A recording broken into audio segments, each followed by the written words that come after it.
Doctors are warning the public to be careful with all of the extreme heat this week. Heat exhaustion is not uncommon, and that's been a concern to people who work outdoors and parents whose children may be involved in summer camps. 24-hour News 8's Ann Schieber is live in East Grand Rapids at a running track of all places with a look at how people are coping. Ann? That's right. They must be coping because local hospitals and urgent care centers say they haven't seen too many problems with heat exhaustion, if any. And some people cannot avoid the outdoors even on scorching hot days like today, but they're trying to be smart about it. We are going to focus on passing. It's the middle of July, and that means sport camps for area youth. How's it been going? It's hot. East Grand Rapids is one of many organizations running sports camps this summer. This camp for soccer runs 2 hours during the hottest part of the day in what could be the hottest week of the summer. It's worried this mother. They seem to be doing much better today. They turned on the sprinkler for them, so they got to run through yesterday. She was really hot. You laid on the floor, right, when you came home?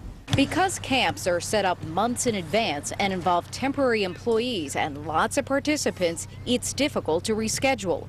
East Grand Rapids thinks it's done the next best thing, the backyard sprinkler.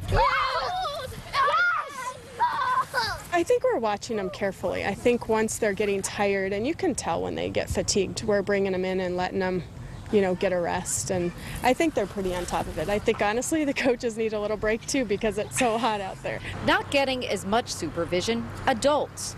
These road construction workers seem to know the smart thing to do by drinking lots of fluids and getting rest in the shade.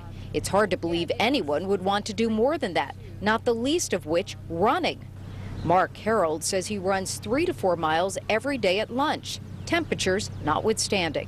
I know what my limits are. There's a little bit of cloud cover out, and I'm not pushing myself, but I was at my desk and I says, I need to go run.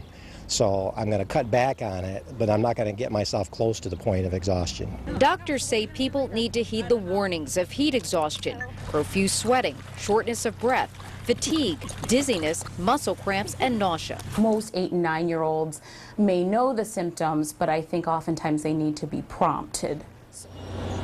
And if you see those symptoms, experts say get inside to a cool place and drink lots of fluid. And if that doesn't work in an hour and a half, you probably should call a doctor. We're live in East Grand Rapids. Ann Schieber, 24-hour News 8. Thanks, Ann. A lot of people wondering where they can go to cool off. City of Kalamazoo is opening a select number of hydrants located around the city. Clay and Chrome Hayes Park, Washington and March, and behind Interfaith Homes. Those will be open from 1 o'clock until dusk. There are also a number of splash pads and pools and beaches across West Michigan. To find a list, just go to woodtv.com. You'll find one near you.